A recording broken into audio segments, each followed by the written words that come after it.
Salut les Miraculeurs, ici Octolady et bienvenue sur ma chaîne. Après un autre mois d'absence, me revoilà avec une petite vidéo qui me semblait indispensable. Depuis quelques jours, les annonces pleuvent en ce qui concerne Miraculous et je me devais d'en parler. On reprend donc la chaîne avec une petite vidéo chill, information et même une petite théorie. Vous êtes prêts? C'est parti!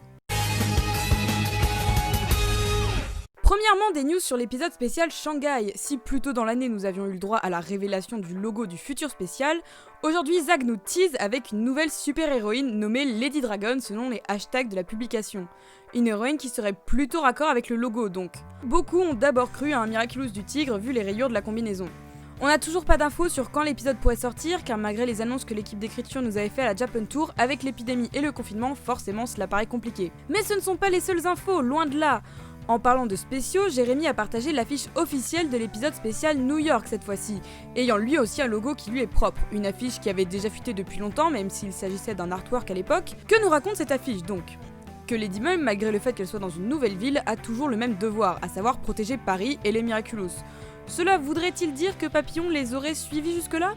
Ou qu'un nouveau vilain cherchant lui aussi à se procurer les Miraculous serait présent? Un autre détail intéressant, le United Heroes écrit avec un Z comme dans Zag Heroes.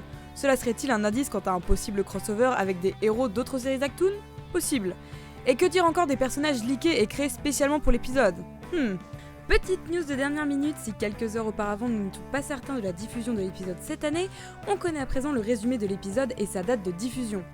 Lors d'un voyage scolaire, Ladybug et Chat Noir vont rencontrer des super-héros américains qu'ils vont devoir sauver d'un super-vilain akumatisé. Ils découvriront alors que les Miraculous existent aux États-Unis.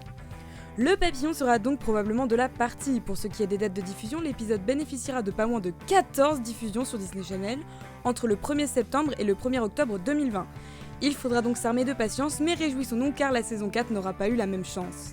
Car oui, malheureusement, l'information comme quoi la série serait décalée en 2021 est tombée il y a quelques jours par le biais du Twitter de Miraculous World Network. Si l'information laissait certains perplexes, Thomas a récemment répondu à une lettre de fans brésiliens en leur remerciant de leur compréhension pour le retard annoncé. Nous ne verrons pas la saison 4 cette année.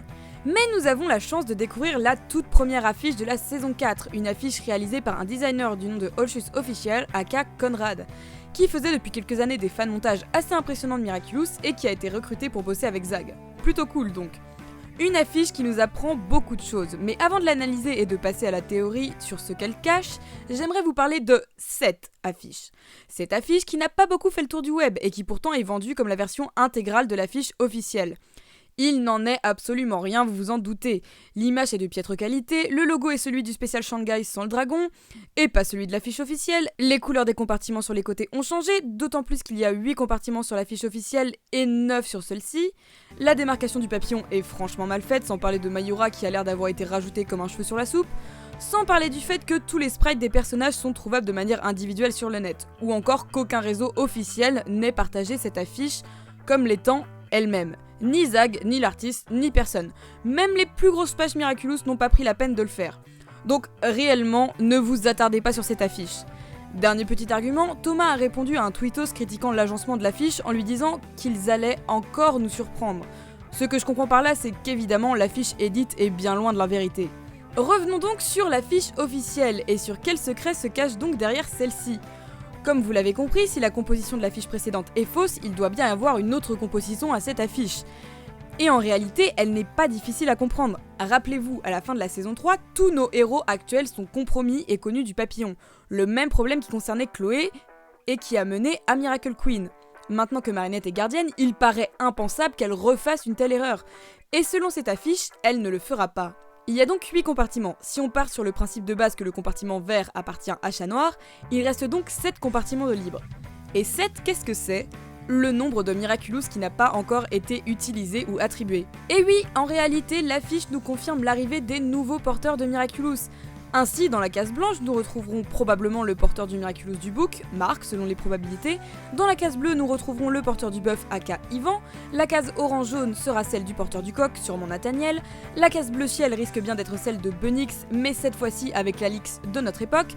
La case rouge-rose pâle pourrait être attribuée au cochon, aka Rose, selon toute hypothèse. La case violette serait potentiellement celle du tigre et donc de Juleka. Et enfin la dernière serait celle du porteur du chien, probablement Sabrina. Je n'arrive malheureusement pas à caser Mylène, sauf si une case se cache derrière la tête de Ladybug, sachant que le fond de Multimaz est entre le violet foncé et le rose. Bien évidemment, toute cette partie sur l'affiche n'est qu'une théorie, je ne dis absolument pas que c'est la vérité. Je trouve simplement que cela serait plus logique, d'autant plus que certains nouveaux logos de Miraculous sont mis en avant sur la boîte. On remarquera également que les cases deviennent grises lorsque le Miraculous n'est pas dans la boîte comme on le peut voir avec l'exemple de Chat Noir. On notera également que les Miraculous sont maintenant tous au même niveau et ne placent plus certains des bijoux dans une partie supérieure aux autres, peut-être signe que Marinette estime que tous les super-héros et pouvoirs sont égaux. Eh ben, pour une vidéo de reprise, j'en avais des choses à dire. J'espère que cette vidéo vous aura plu, ça faisait très longtemps que j'avais pas sorti de vidéo news, mais là c'était tellement intéressant que je n'ai pas pu m'en empêcher.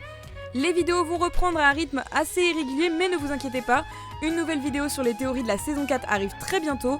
Merci d'être toujours au rendez-vous, vous me donnez la force de continuer à faire des vidéos, je vous aime très fort. En attendant, moi je vous fais de gros bisous et je vous dis à bientôt.